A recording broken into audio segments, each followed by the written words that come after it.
Au cours du terrible hiver de l'année 1888 dans la région de la Haute-Savoie, alors que les bourrasques hurlaient à la manière d'une meute de loups affamés et que les précipitations neigeuses devenaient d'une opacité telle qu'il était impossible de distinguer ses propres mains tendues, un phénomène tout à fait singulier se produisait. Au moment même où les bourgeois les plus fortunés et les plus respectés des environs tremblèrent de froid sous des couvertures humides en suppliant le ciel que leurs cheminées ne s'éteignent pas, tandis que leurs épouses versèrent des larmes sur des nourrissons fiévreux et tout sautant, et que le bétail périssait gelé au cœur de luxueuses étables en bois, une maisonnée bien précise dormait sur ses deux oreilles. Il s'agissait d'une famille qui, à peine un semestre auparavant, avait été la cible des moqueries de tout le village. Leur logis s'apparentait à une insulte au bon sens, une véritable caricature des normes architecturales, ainsi qu'à une folie pure et simple bâtie par un individu que l'on croyait totalement dépourvu d'intelligence.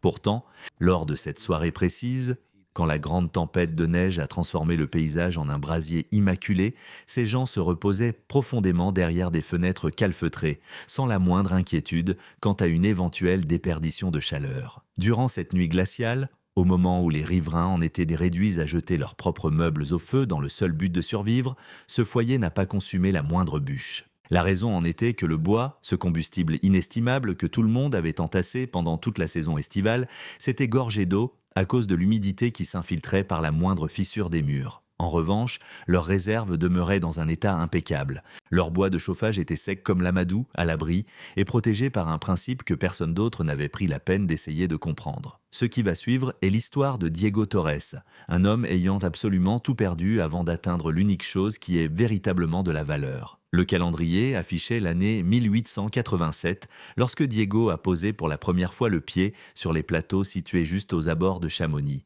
C'était un personnage d'allure svelte, dont le teint avait été buriné par l'impitoyable soleil de l'Andalousie, affichant un regard exténué qui avait été témoin de beaucoup trop de souffrances. Il a débarqué en compagnie de ses deux enfants, Inès, âgée de 7 ans, et Bastien, du haut de ses 5 ans, tous installés à bord d'une charrette tirée par une vieille mule qui boitait visiblement de la patte gauche. Son épouse adorée, Elena, s'était éteinte l'hiver précédent des suites d'une affection qu'aucun médecin n'avait réussi à soigner. Ce qui avait poussé Diego à revendre le peu de biens qu'il possédait dans le but de prendre un nouveau départ. Des bruits avaient couru jusqu'à lui, selon lesquels le gouvernement distribuait des parcelles dans la Haute-Savoie, permettant à n'importe quel citoyen de revendiquer environ 64 hectares, à la condition expresse de les exploiter pendant une demi-décennie. Pour un immigré espagnol veuf ayant 2 bouches affamées à nourrir et possédant à peine 122 francs en poche, cela constituait une ultime lueur d'espoir. Le lopin de terre qui lui fut attribué se révéla idéal pour faire paître les troupeaux,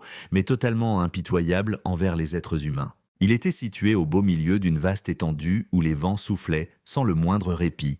Et il fallait compter 2 bonnes heures de trajet à cheval pour atteindre le village le plus proche. Les habitants des alentours le regardaient avec un mélange de compassion et de mépris. Un Espagnol sans le sou et veuf qui traînait 2 jeunes enfants, débarquant au mois de septembre, pile au moment où la saison des glaces pointait le bout de son nez. Il n'y avait aucune chance qu'il parvienne à surmonter une telle épreuve.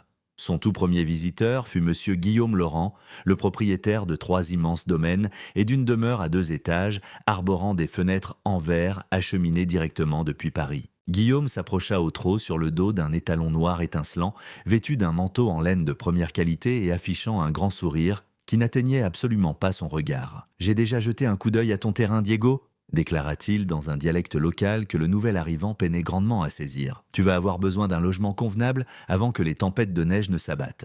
Il se trouve que je connais un charpentier en ville qui pourrait te fabriquer quelque chose de correct pour, disons, 500 francs. » Diego esquissa un signe de tête respectueux, mais finit par refuser de la tête. « Je ne dispose pas de 500 francs, monsieur, j'ai l'intention de la bâtir de mes propres mains. » Guillaume rit doucement, non pas par méchanceté, mais avec l'assurance hautaine de celui qui est persuadé de tout savoir. Tu ne connais absolument rien aux hivers de la Haute-Savoie, mon ami. Cet endroit n'a strictement rien à voir avec ton Andalousie natale. Dans notre région, les températures glaciales mettront fin à tes jours en une seule soirée si tu n'y es pas préparé. Le voisin suivant à se présenter fut Lucas Weber, un immigré suisse qui avait passé une décennie dans le coin et qui était l'heureux propriétaire d'un chalet en rondin qui rendait tout le monde vert de jalousie. Lucas était un individu pragmatique qui prenait rarement la parole, cependant, en voyant ce que le nouveau venu était en train de tracer, il fut tout simplement incapable de garder le silence. « Cela ne fonctionnera jamais », fit-il remarquer en pointant du doigt les plans que le veuf avait dessinés sur le sol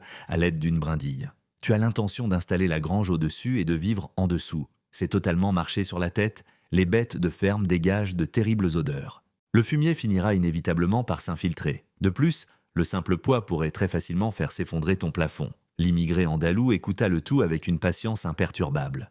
« Mon grand-père, autrefois dans le sud de l'Espagne, procédait exactement de cette manière, répondit-il dans un mélange de castillan et de mouvements des mains. La chaleur corporelle émanant des animaux descend naturellement. Le foin permet de les préserver de l'humidité. Les espaces de vie sont ainsi chauffés par le haut sans avoir besoin d'une cheminée. » Lucas secoua simplement la tête, incrédule. « Nous ne sommes plus en Andalousie, Diego. Tu te trouves désormais dans les montagnes de la Haute-Savoie. Tu vas finir par te faire tuer, toi et tes gosses, en te reposant sur ces concepts d'un autre âge. » Le troisième échange se révéla être le plus déchirant de tous. Il eut lieu au nom du pasteur Jean-Baptiste, un homme imposant et sévère qui prononçait ses prêches chaque dimanche dans le temple en charpente du village. L'homme de foi ne s'est pas présenté en personne. Il a plutôt envoyé son épouse, Madeleine, une femme dotée d'un visage doux, mais aux paroles particulièrement tranchantes. « Le pasteur est très préoccupé au sujet des tout-petits », expliqua-t-elle à Diego tout en observant Inès et Bastien s'amuser dans la boue près du chariot. Il estime que si tu ne parviens pas à obtenir une habitation convenable avant le mois de novembre, la commune devrait confier les jeunes à une famille en mesure de les élever selon la volonté du Seigneur. Ce n'est pas motivé par de la malveillance, Diego. C'est tout simplement de la charité chrétienne. Le veuf eut l'impression que le sol même se dérobait sous ses bottes. Il serra les poings, avec une telle force que ses jointures en devinrent toutes blanches. Il posa son regard sur sa progéniture, les deux seules raisons pour lesquelles son cœur prenait encore la peine de battre. Sur le champ, il prit une résolution inébranlable. Il refusait catégoriquement de mendier de l'aide. Il n'avait pas la moindre intention de s'endetter. Il n'allait jamais implorer ces étrangers qui le dévisageaient comme s'il s'agissait d'un animal errant.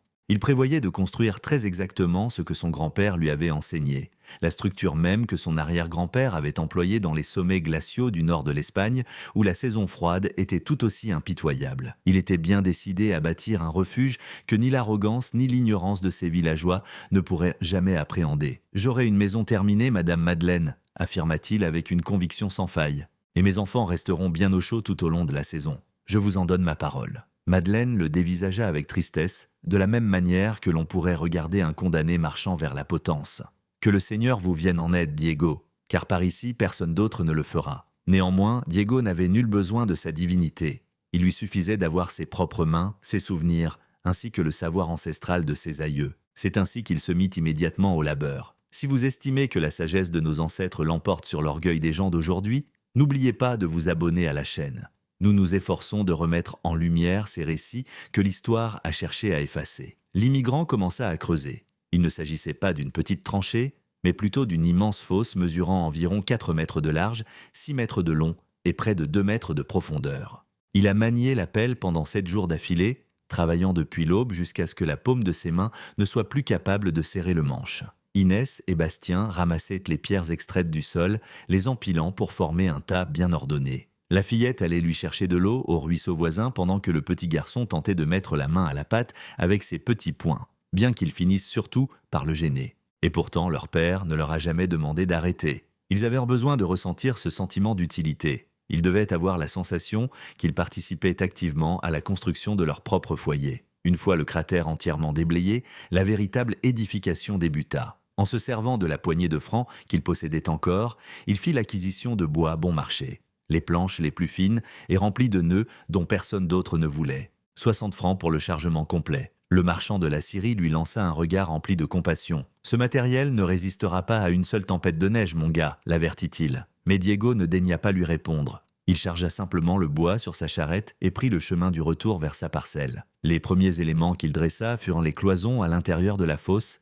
Il se servit des cailloux qu'il avait retirés de la terre, les liant entre eux à l'aide de boue mélangée à des herbes sèches de la prairie. Ce n'était certes pas du mortier moderne, mais cela tenait de façon remarquablement solide. Ses parois faites de roches et d'argile s'enfoncèrent dans le sol à la manière de racines vigoureuses. Ensuite, il disposa des poutres en bois à l'horizontale par-dessus l'ouverture, créant ainsi le plafond de ce qui allait bientôt devenir son logement souterrain. Néanmoins, c'est précisément là qu'entrait en jeu le détail qu'aucun de ses voisins ne parvenait à comprendre. Directement au-dessus de ce toit de bois, le constructeur andalou ajouta un deuxième étage. Il s'agissait d'une grange exiguë, tout juste assez vaste pour accueillir un duo de vaches, la vieille mule et quelques poules. Les murs de l'enclos étaient faits de briques de terre crue qu'il avait façonnées lui-même en mélangeant du sol avec de l'eau et en les laissant cuire sous le soleil à l'intérieur de moules en bois. Chacune de ces briques de boue pesait aussi lourd qu'un rocher, mais conservait l'énergie thermique bien mieux que n'importe quel autre matériau. Tout en haut, sur les chevrons du cabanon,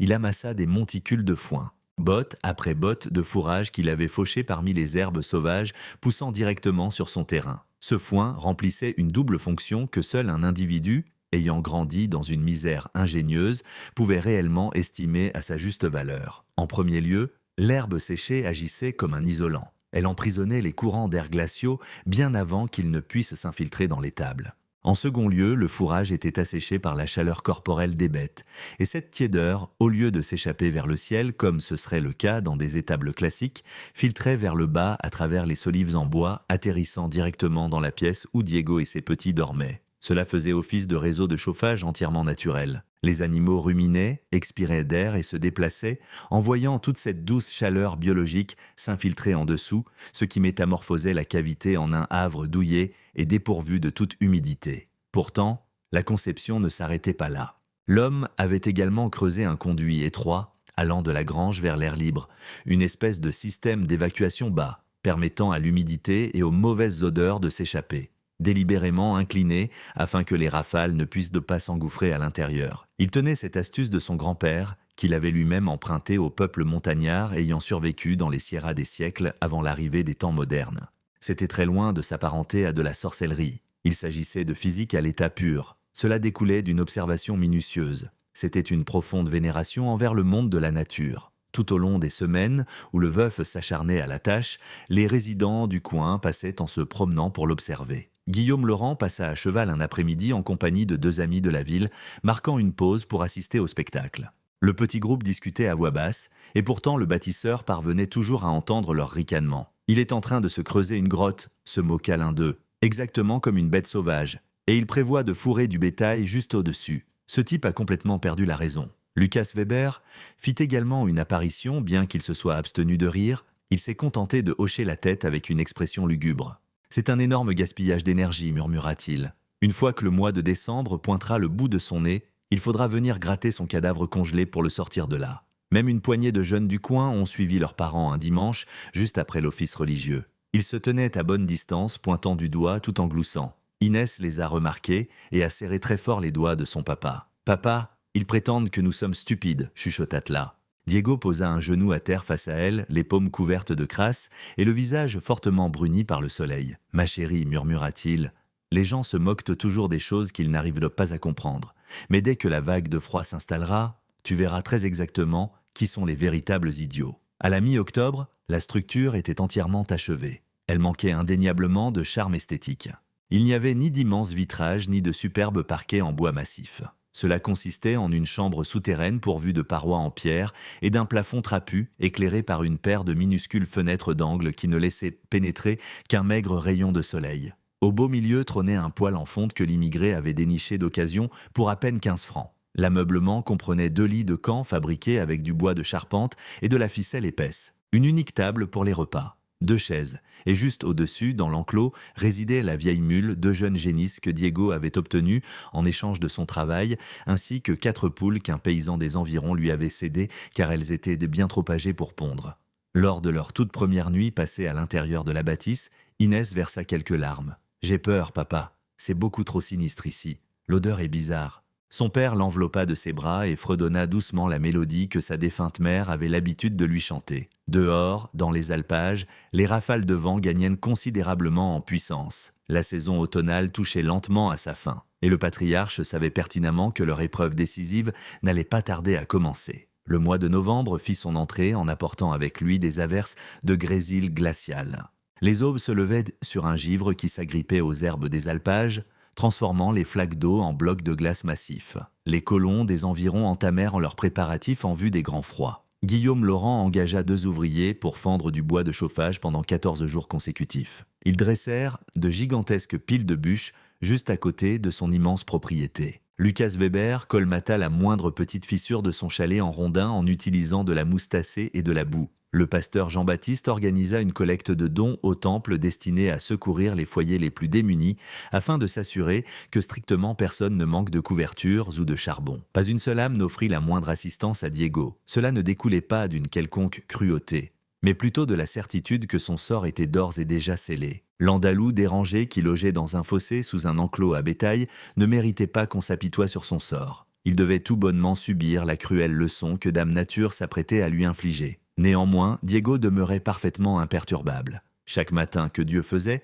il grimpait dans la grange afin de donner leur ration aux bêtes. Et à chaque fois qu'il redescendait dans ses quartiers, il éprouvait cette sensation d'énergie thermique qui rayonnait depuis le plafond au-dessus de sa tête. Il ne s'agissait en aucun cas d'une chaleur étouffante, rien de comparable au fait de se tenir près d'un feu de camp crépitant, mais c'était incontestablement constant. C'était une douceur enveloppante. Le plus beau dans tout cela, c'est que cela n'exigeait strictement aucun bois. Le poêle en fonte restait désespérément froid. Il n'avait pas eu besoin d'y allumer la moindre flamme, pas même une seule fois. Inès et Bastien couraient pieds nus sur le sol en terre battue sans ressentir le moindre frisson. Ils se nourrissaient d'un bouillon fumant que leur papa préparait avec les légumes qu'il avait entreposés dans un recoin frais de l'abri souterrain. La nuit venue, ils se blottissaient dessous des courtes pointes relativement fines et dormaient à pointe fermée, tandis qu'au-dessus d'eux, dans l'enclos, les génisses mastiquaient leur fourrage et expiraient un air tiède qui descendait telle une bénédiction silencieuse. Un après-midi de la fin du mois de novembre, Lucas Weber apparut soudainement sur le pas de la porte. Diego se trouvait à l'extérieur en train de réparer une portion du conduit d'aération qui s'était obstrué avec des feuilles mortes. Le Suisse s'avança d'un pas traînant, les mains profondément enfouies dans ses poches et arborant une mine perplexe. « Je suis passé voir comment vous vous portiez » déclara-t-il d'un ton neutre. « Je m'imaginais que vous seriez déjà en train de grelotter à l'heure qu'il est. » Le veuf se redressa et fit signe à son voisin d'entrer. Lucas descendit les marches de terre qui menaient au quartier souterrain. À la seconde même où il franchit le seuil, il s'immobilisa net. L'atmosphère y était douce, pas de manière excessive, mais on y notait une température nettement plus clémente qu'à l'extérieur. De plus, il y avait une absence totale de fumée. Aucune flamme n'était allumée. La pièce était dépourvue de tout ce qui aurait pu logiquement justifier une température aussi confortable. Comment diable, commença Lucas, incapable d'achever sa question, il leva les yeux vers les solives en bois décorées de bottes d'herbe séchées suspendues. Ensuite, son regard glissa vers le poêle éteint. Pour finir, il fixa les bambins qui jouaient paisiblement sur le plancher. « C'est l'enclos du bétail, juste au-dessus », clarifia Diego. « Les bêtes réchauffent de la paille. Le foin transfère ensuite cette énergie thermique à la charpente, et le bois la diffuse directement dans l'espace de vie. Je n'ai absolument pas besoin d'une cheminée. » Lucas fronça les sourcils. Cela défie toute logique. Les animaux de ferme ne dégagent pas une chaleur corporelle suffisante pour accomplir cela. Le bâtisseur esquissa un sourire. Une bête isolée n'y parviendrait pas, en effet. Cependant, 4 d'entre elles, regroupées dans un espace restreint, isolées par du foin qui retient la moindre once de chaleur, le font très certainement. C'est mon grand-père qui m'a transmis ce savoir. Et son propre aïeul le lui avait enseigné bien avant cela. L'homme d'origine suisse s'attarda encore quelques minutes, scrutant les lieux avec le regard de quelqu'un qui assiste à un phénomène impossible. En fin de compte, il hocha de nouveau la tête.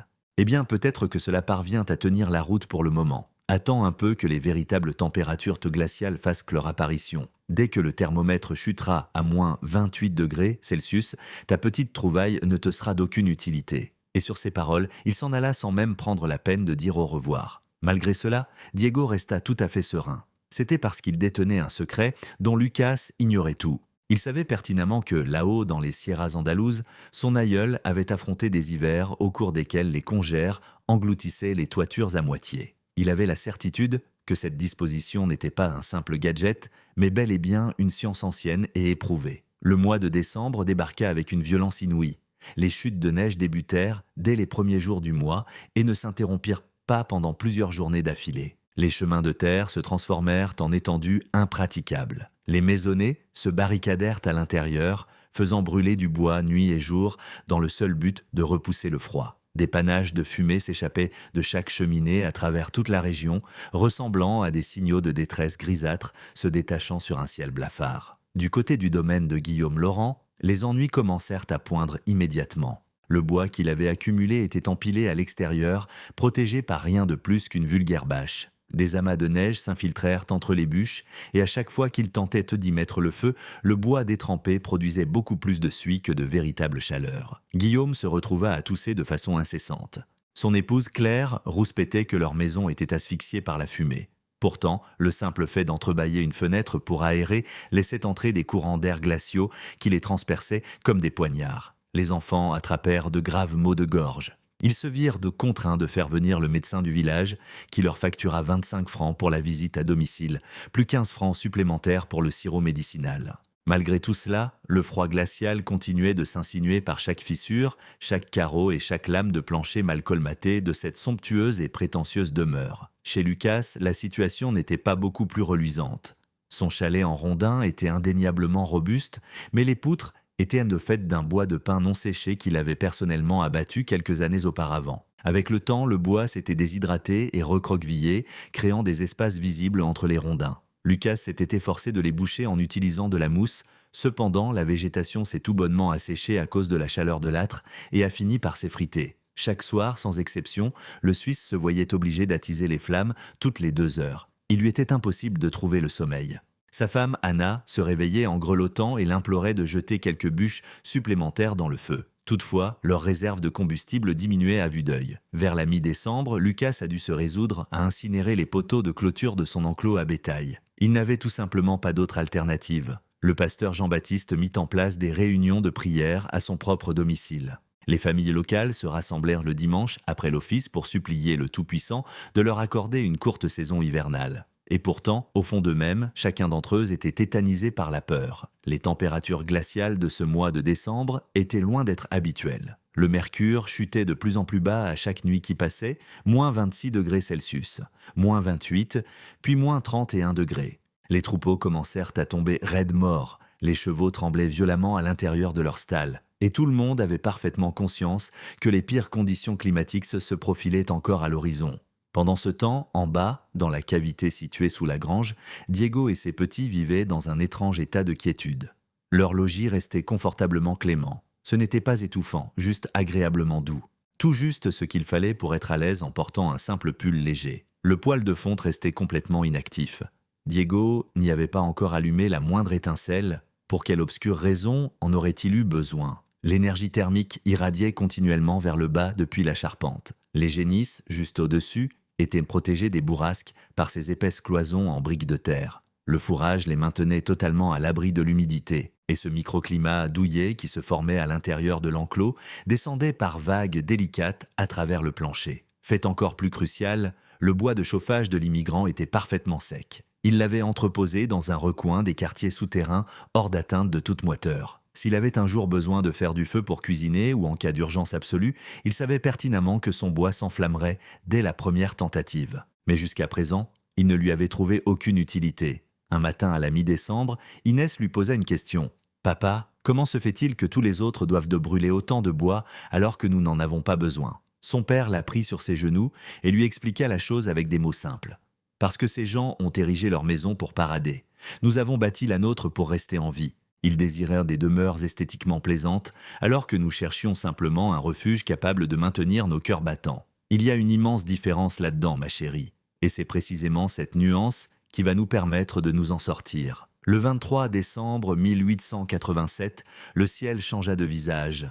L'atmosphère prit une teinte gris-vert maladive que les anciens de la région reconnurent avec une profonde terreur. C'était la nuance exacte qui précédait les blizzards les plus dévastateurs. Cet après-midi-là, les vents tombèrent complètement. Le silence qui s'ensuivit semblait profondément contre nature. Toute trace de vie aviaire disparut de la circulation. Même les loups des montagnes cessèrent de hurler. Lucas se rendit au village cet après-midi-là pour faire le plein de provisions de secours. Le commerçant, un vieil homme nommé Samuel, qui avait passé 3 décennies en Haute-Savoie, lui lança un regard grave et solennel. « Quelque chose de mauvais approche, Lucas, je le ressens jusqu'au fin fond de mes articulations. Achète absolument tout ce que tu as les moyens de te payer, et ne sors sous aucun prétexte de ton chalet. » Le Suisse chargea son traîneau avec de la farine, des haricots, du sel et tout le bois de chauffage qu'il parvint à acquérir. Il y laissa 100 francs, ce qui représentait la quasi-totalité des économies de toute une vie. Pourtant, en rentrant sur ses terres et en levant les yeux vers ce ciel étrange, il comprit qu'il avait pris la bonne décision. Guillaume Laurent prit lui aussi ses propres dispositions. Il ordonna à ses 2 fils aînés d'aller chercher tout le bois restant dans la remise de stockage.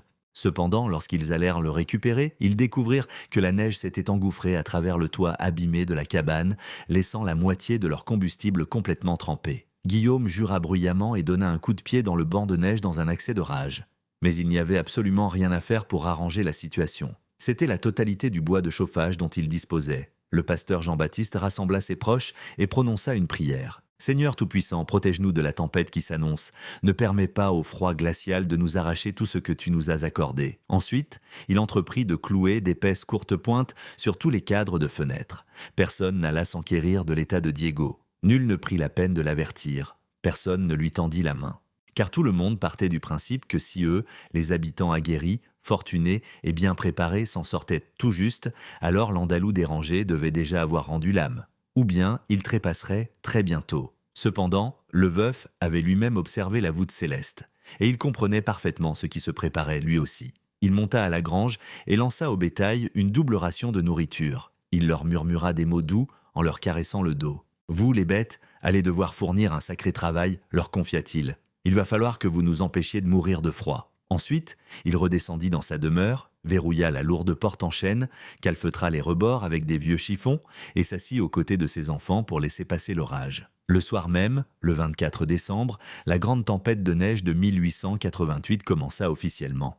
Bien que les manuels d'histoire allaient de plus tard la surnommer le blizzard des enfants en raison du fait qu'elle a fauché la vie de plus de 200 écoliers piégés sur le chemin du retour, à cet instant précis, la tempête ne portait aucun nom. Elle n'était animée que d'une fureur absolue. Les rafales s'abattirent sur les vallées à l'image d'une locomotive lancée à pleine vitesse. Le vent ne se contentait pas de souffler. Il hurlait, il stridulait. Il martelait les fermes avec des poings faits de glace massive. Les précipitations ne tombèrent pas vers le sol. Elles fouettaient complètement à l'horizontale d'une épaisseur si aveuglante qu'on ne pouvait distinguer un objet situé à 1 mètre de son nez. Et le froid, d'où Jésus, ce froid semblait venir d'un autre monde. Le mercure s'est effondré jusqu'à moins 37 degrés Celsius en l'espace de quelques heures. Et en prenant en compte le refroidissement éolien, le ressenti frisait les moins 45 degrés. À la résidence de la famille Laurent, la catastrophe frappa avec fulgurance.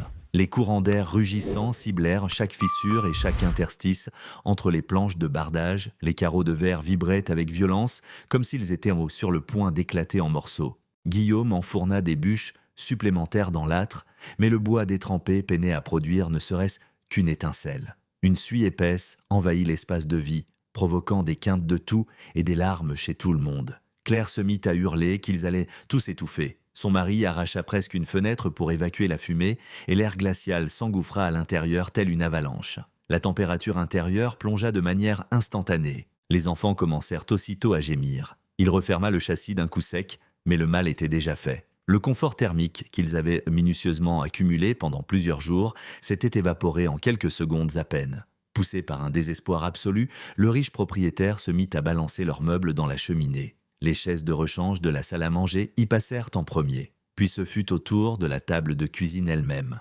Ensuite, il entreprit d'arracher les lattes de plancher de l'une des chambres à coucher. Et pourtant, rien de tout cela ne s'avéra suffisant. La tempête de glace était un adversaire impossible à vaincre par la simple richesse ou l'arrogance. C'était un ennemi qui ne s'inclinait que devant une préparation ingénieuse et pragmatique. Et Guillaume en manquait cruellement. Aux alentours de minuit, alors que sa maisonnée tremblait violemment sous toutes les couvertures qu'il possédait, le père de famille prit la décision la plus ardue de toute son existence. « Il faut que nous quittions cet endroit », déclara-t-il. « Nous devons courir vers le village. Si nous restons confinés dans cette bâtisse, nous allons périr. » Claire lui lança un regard paniqué, les yeux écarquillés. « Mettre les pieds dehors, en plein cœur de ce blizzard, tu as perdu la tête ?» Mais son époux avait fermement arrêté son choix. Ils empilèrent sur eux tous les vêtements dont ils disposaient. Ils attachèrent les jeunes ensemble à l'aide de ficelles pour éviter qu'ils ne s'égarent dans les congères. Ensuite, ils déverrouillèrent la porte d'entrée. Les bourrasques les percutèrent comme un mur de briques massifs. Guillaume parvint tout juste à faire 3 enjambées avant de se rendre compte que l'entreprise était totalement vaine. Il n'avait aucune visibilité. Il trouvait impossible de prendre la moindre inspiration. L'air glacial brûlait ses poumons. Et les gosses sanglotèrent déjà à cause de la souffrance physique insoutenable. Ils battirent en retraite à l'intérieur, condamnèrent l'entrée et se pelotonnèrent étroitement les uns contre les autres sur le plancher, grelottant et doutant fortement qu'ils survivraient jusqu'à l'aube. Dans le chalet de Lucas, la scène était différente mais tout aussi sombre. Le Suisse était un individu robuste tout à fait familier avec les froids alpins de sa jeunesse. Pourtant, ce phénomène-là était fondamentalement différent. On aurait dit que Dame Nature prenait sa revanche. Il alimentait l'âtre sans interruption, heure après heure. Il réduisit en cendres la toute dernière bûche qu'il avait acquise en ville. Il jeta les piquets de clôture dans le feu. Il y lança même les outils agricoles pourvus d'un manche en bois. Et lorsqu'il ne resta plus rien, il se mit à brûler les vêtements qu'il ne portait pas sur eux. Anna s'était recroquevillée dans un coin, pressant fermement ses 3 petits contre sa poitrine. « Lucas, il ne nous reste plus la moindre chose à brûler, sanglota-t-elle. Le patriarche balaya du regard l'intérieur de la cabane qu'il avait édifiée de ses propres mains. Il fixa la lourde porte en bois. Il contempla les poutres au-dessus de leur tête. Et il prit conscience que si la tempête ne se calmait pas rapidement, il allait devoir commencer à démolir son propre foyer rien que pour rester en vie. Cependant, au beau milieu de sa panique, le Suisse se souvint d'un détail bien précis. Il se rappela de l'abri aménagé sous l'enclos des bêtes. Il repensa à cette chaleur thermique déconcertante qu'il avait ressentie au cours de sa visite en novembre.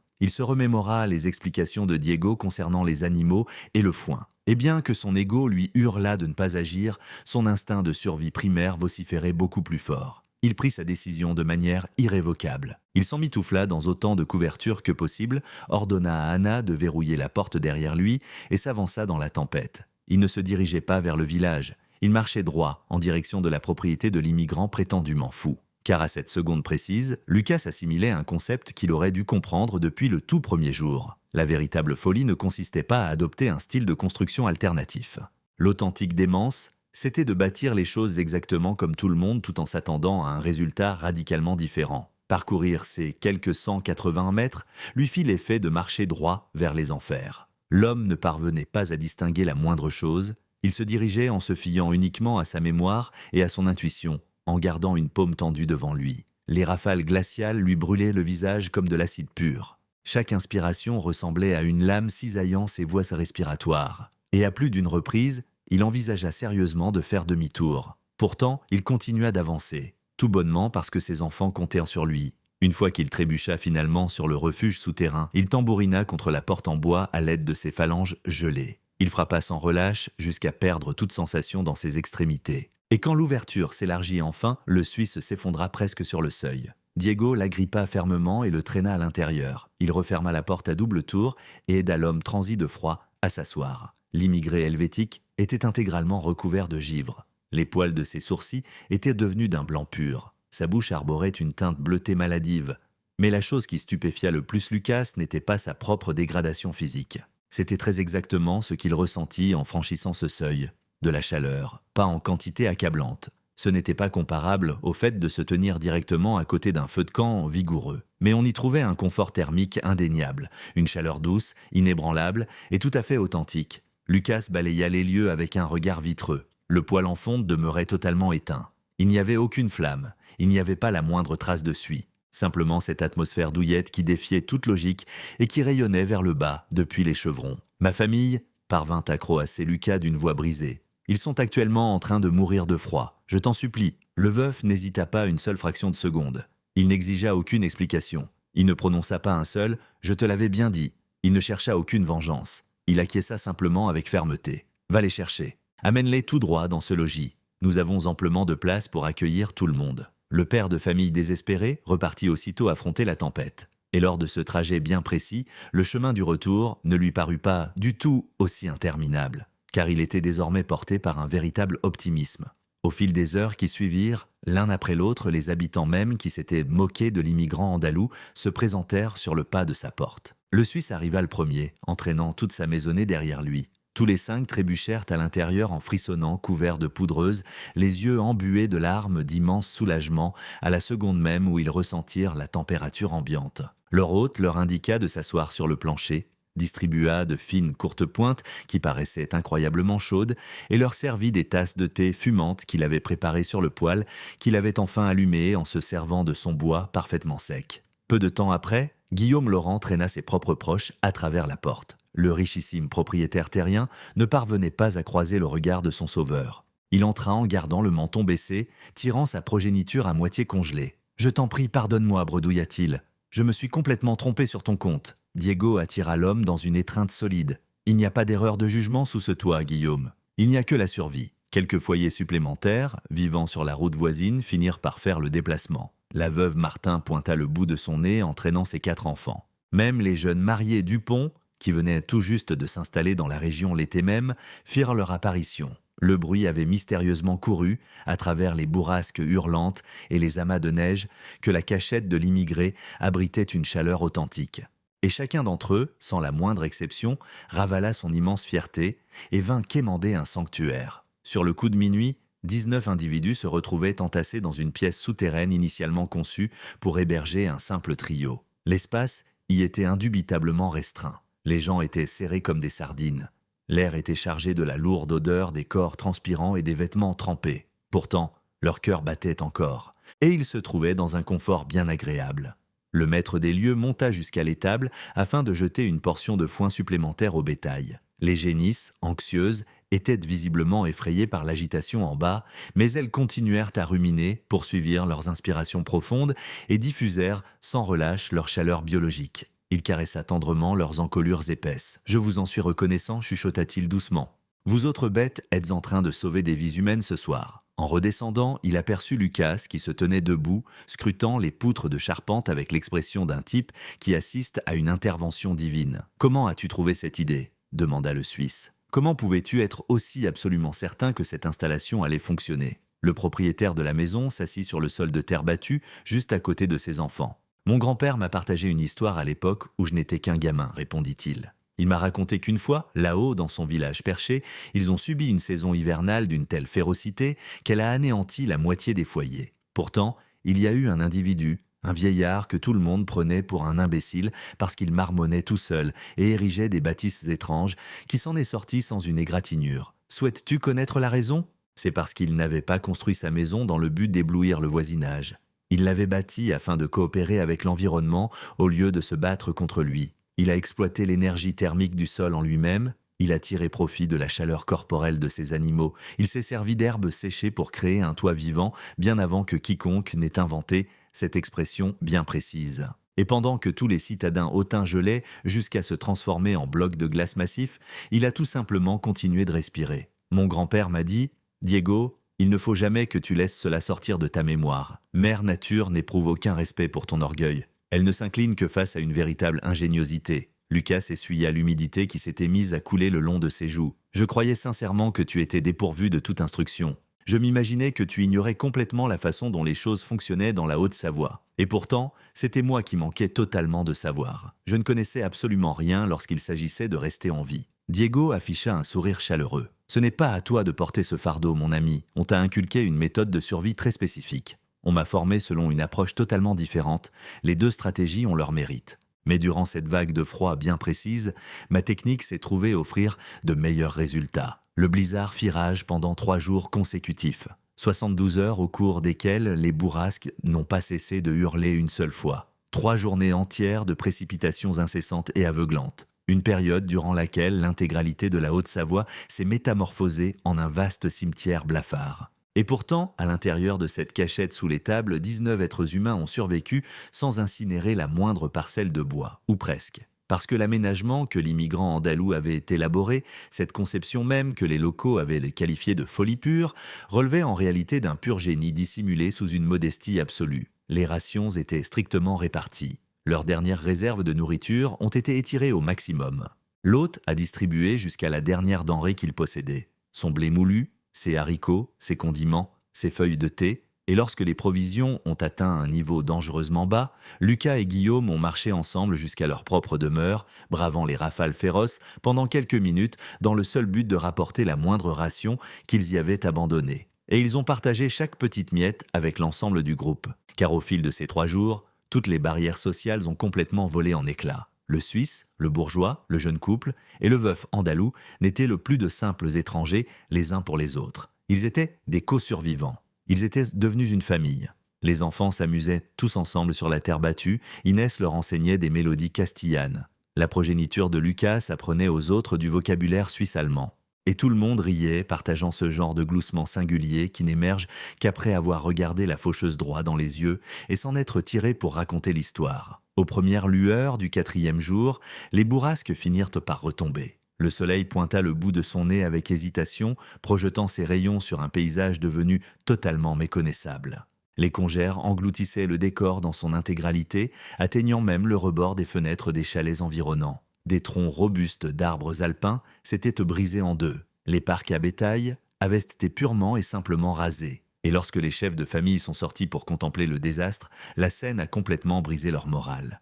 Les troupeaux, quasiment tout le bétail de la région tout entière avait péri. Génisses, étalons et brebis avaient tous été congelés sur place dans des postures épouvantables, une poignée d'entre eux tenant encore debout, ressemblant littéralement à des sculptures de glace. Les exploitations avaient subi de lourds dégâts. Des toitures s'étaient affaissées sous le poids écrasant de la poudreuse, des vitres avaient volé en éclats en raison de l'intense pression barométrique. Et à l'intérieur de 3 habitations distinctes disséminées sur le territoire, ils tombèrent sur des cadavres, des foyers entiers qui n'avaient tout simplement pas réussi à produire suffisamment de chaleur. Des personnes qui s'étaient endormies dans le froid glacial et qui n'avaient de plus jamais rouvert les yeux. Lucas pleura à chaudes larmes, Guillaume versa des larmes de chagrin. Même le d'ordinaire très stoïque Diego sentit l'humidité ruisseler le long de sa mâchoire. Car, même si leur petit groupe s'en était sorti indemne, de nombreuses autres personnes n'avaient pas eu cette même chance. Et cette réalité-là faisait cruellement mal. Pourtant, en plein cœur de cette désolation, un bouleversement culturel majeur s'est produit dans toute la région.